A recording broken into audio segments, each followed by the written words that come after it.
Pulau Lombok. Dan sampai sekarang dia tidak pernah rapuh. Kita lihat gereja semakin hidup dan berkembang kan? Karena sabda Allahnya hidup. Siapa itu sabda Allah? Misionaris sang sabda yang pertama diutus ke Lombok, Pater Van Heijden. Tanggal 14 Mei 1935. Dia datang sebagai misionaris SPD sang sabda. Dan dengan kehadiran dia, maka sabda ditaburkan pertama kali di Pulau Lombok. 89 tahun yang lalu. Dari situlah sabda itu hidup. Sekarang kita, langit dan bumi akan berlalu, tetapi sabdaku tidak akan berlalu. Pertanyaannya, di manakah tempat sabda Tuhan itu tidak akan berlalu? Yang saya kasihi Romo Clemens, Romo Boda, Frater, Suster, Bapak Ibu, Saudara-saudari, adik-adik dan anak-anak sekalian yang juga saya kasih dalam Tuhan dan Bunda Maria. Hari ini kita merayakan Ekaristi untuk membuka novena Tiga Salam Maria dalam rangka menyambut Hari Raya Santa Maria Immaculata yang kemudian menjadi pelindung untuk paroki kita. Seperti yang saya katakan di bagian pengantar, ketika teman-teman mau merayakan ulang tahun gereja yang ke-89 dengan aneka bentuk kegiatan yang sudah kita sepakati, saya malah berpikir untuk kita memulai dari hal-hal rohani. Maka pertama perlu ada rekoleksi. Yang kedua kita perlu novena yang kita mulai pada hari ini. Dan ketika saya coba merenungkan mengapa paroki ini berpelindungkan pada Santa Maria Immaculata dan apakah benar ia lahir pada tanggal 8 Desember 89 tahun yang lalu. Saya macam agak curiga begitu, karena bisa jadi kan Hari Raya Maria Immaculata memang 8 Desember, tapi itu tidak serta-merta menjadi hari kelahirannya Gereja Katolik Paroki Santa Maria Immaculata Mataram. Maka saya tanya kepada beberapa orang, ini kita merayakan ulang tahun ke-89, ini ulang tahun gereja atau ulang tahun paroki? Mereka juga bingung mau menjawab. Apa ya Rum? Maka saya coba mencari-cari lagi sejarah tentang kapan gereja itu masuk di Mataram, kapan gereja kita menjadi sebuah paroki.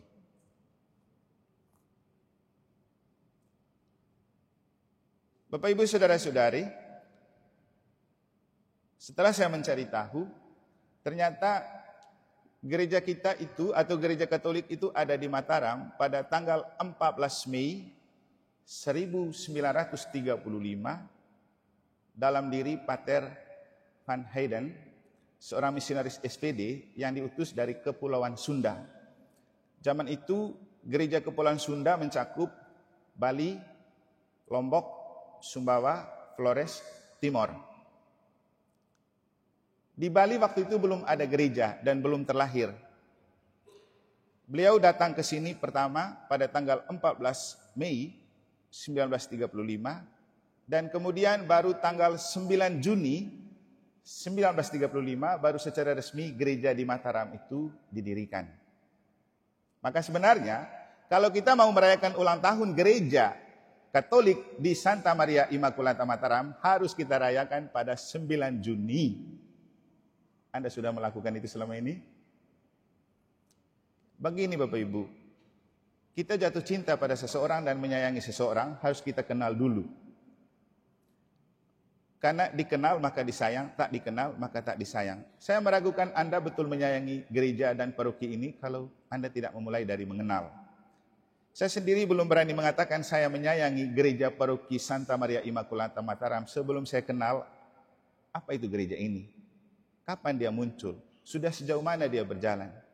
Maka pertama dan utama yang dilakukan adalah mengenal dulu paroki ini dan gerejanya. Dan ternyata memang sekarang sudah berusia 89 tahun. Ini kan sudah usia sangat tua. Tapi apakah iman kita juga tua? Nah, itu jadi masalah.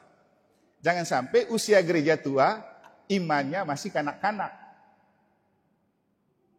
Mau 90 loh, tahun depan 90. Dan kita yang hidup di generasi sekarang, apakah mampu menjaga harga diri gereja ini untuk tetap bertumbuh dan berkembang di tahun selanjutnya?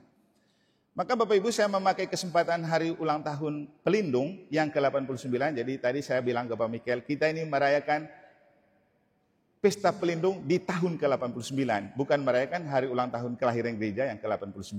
Karena seperti yang saya bilang, kalau mau merayakan hari ulang tahun kelahiran ke-89 harus 9 Juni. Jadi kita itu memaknai kenapa Bunda Maria Immaculata diangkat menjadi pelindung, bukan Bunda Maria dengan gelar lain. Ini juga lah yang perlu kita maknai. Tapi bagaimana kita memaknai, sebagian sudah kita ungkapkan waktu kita buat podcast dengan Pak Charles, bicara tentang Maria Immaculata sebagai sebuah dogma. Karena kalau kita lihat dalam sejarah Bapak Ibu, gelar Maria Immaculata ini terkait dengan Santa Ana yang mengandungi Bunda Maria abad ke-7. Dan orang bertanya-tanya ketika abad ke pertengahan, orang mulai mempertanyakan, mengapa Maria disebut tak bernoda? Kan dia terikat dengan dosa asal juga. Apanya yang tidak bernoda? Maka perdebatan terus berlangsung. Waktu itu ada seorang kaiser yang membuat doktrin, siapa yang melawan doktrin itu keluar dari gereja Katolik. Maka orang tidak mau protes. Tapi kemudian pada tahun 18 berapa begitu, Paus Pius ke-9 mengeluarkan sebuah dogma. Bapak Ibu kalau mau tahu, nanti cek di podcast itu. Bedanya antara opini, doktrin dan dogma itu ada di mana. Dan kita itu, Maria Immaculata itu dogma, bukan lagi doktrin.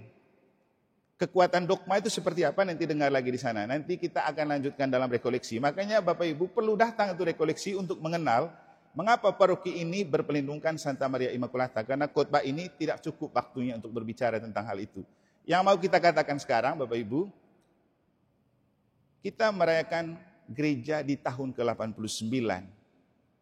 Mengapa harus Bunda Maria? Dan bagaimana kita menyikapi dan memaknai ulang tahun ke-89 ini dalam konteks Maria Immaculata. Nah, tentu lebih dalamnya akan kita lihat dalam rekoleksi. Tapi kali ini saya hanya mau mengatakan begini kepada kita. Terkait dengan dua bacaan suci yang kita dengar dalam konteks perayaan 89 tahun gereja kita berpelindungkan Maria Immaculata. Tadi dalam bacaan pertama kita mendengar Yohanes bersaksi tentang 3 kenyataan yang ada setelah di dunia ini. Pertama, tempat orang-orang jahat disebut neraka, kedua api penyucian, ketiga surga. Yang menarik di bagian akhir dia berbicara tentang siapa yang masuk surga. Orang yang namanya tercatat di dalam kitab hidup. Nah, apa itu kitab hidup? Kitab hidup adalah kitab suci. Kenapa kemudian Tuhan mendirikan gereja di Pulau Lombok? Karena dia mau orang yang hidup di Pulau Lombok kalau mati masuk surga. Karena gereja adalah jalan menuju surga. Itu sederhananya. Dan bagaimana supaya orang dipersiapkan masuk surga? Harus ditabur sabda Allah. Dalam Injil, Yesus bilang apa? Dunia berganti dan musim berlalu, tapi sabda Allah tidak akan pernah berlalu. Segala sesuatu di bumi ini akan berlalu, tapi sabda Allah tidak akan berlalu. Sabda Allah itu sudah 89 tahun tertabur di Mataram, di Pulau Lombok. Dan sampai sekarang dia tidak pernah rapuh. Kita lihat gereja semakin hidup dan berkembang kan? Karena sabda Allahnya hidup. Siapa itu sabda Allah? Misionaris sang sabda yang pertama diutus ke Lombok, Pater Van Heyden. Tanggal 14 Mei 1935. Dia datang sebagai misionaris SPD Sang Sabda, dan dengan kehadiran dia maka sabda ditaburkan pertama kali di Pulau Lombok 89 tahun yang lalu. Dari situlah sabda itu hidup. Sekarang kita menikmati sampai usia 89. Dan bagaimana sabda itu terus ditumbuh kembangkan di dalam Pulau Lombok? Itulah gereja. Karena gereja setiap hari memperdengarkan sabda itu.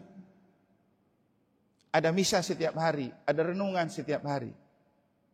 Dan sabda Allah ini tidak akan lekang oleh waktu. Dunia kita berubah-ubah. Pulau Lombok berubah-ubah, ada revolusi, ada segala macam bentuk perubahan, ada kerusuhan, ada gempa bumi, ada bencana alam. Semua berubah, gereja kita berubah-ubah. Saya dengar tadi Om Anus cerita, gereja kita pertama bukan di sini tapi di Darmada, baru dipindahkan ke sini. Dia akan berubah-ubah.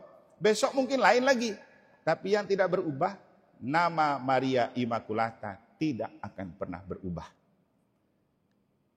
Tadi saya didatangi dengan Dewan Keuangan karena kita mau mengalihkan nama status di pertanahan dari hak pakai ke hak milik itu atas nama gereja. Karena waktu AHY jadi Menteri ATR dikeluarkan SK supaya gereja boleh punya wewenang merasa memiliki harta benda. Maka kemarin itu waktu kita tabis di Kute, saya bawa ambil 8 sertifikat di Kuskupan supaya peralihan dari hak pakai ke hak milik atas nama gereja.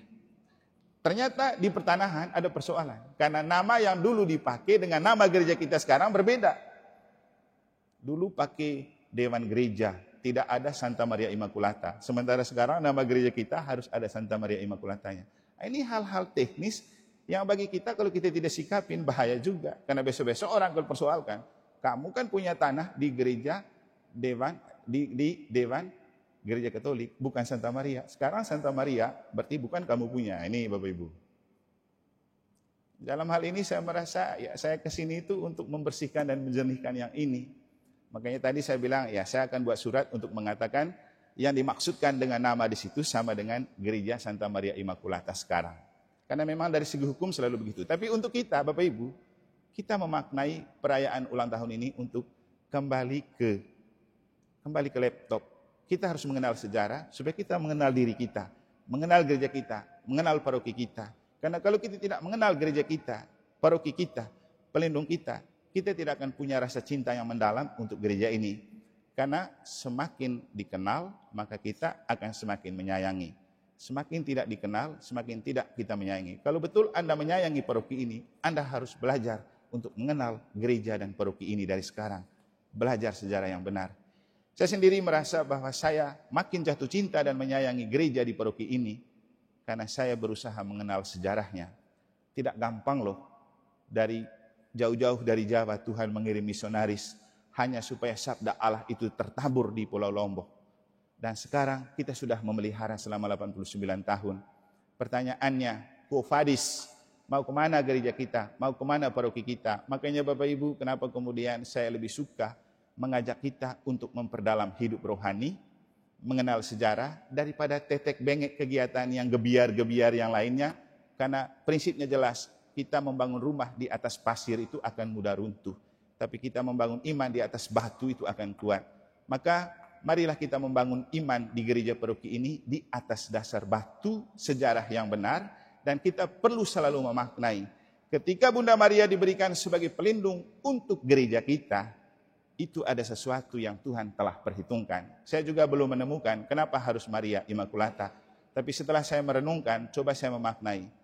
Maria Immaculata itu artinya tanpa noda dan tanpa dosa. Kita yang hidup di sini bergumul dengan banyak dosa. Justru karena itu Tuhan memberikan Bunda Maria tanpa noda untuk kita menyadari kita ini manusia berdosa. Tidak ada yang kudus, tidak ada yang suci, tidak ada yang sempurna. Maka jangan saling menyalahkan, jangan saling menyudutkan, jangan saling merendahkan, jangan saling menjual dosa.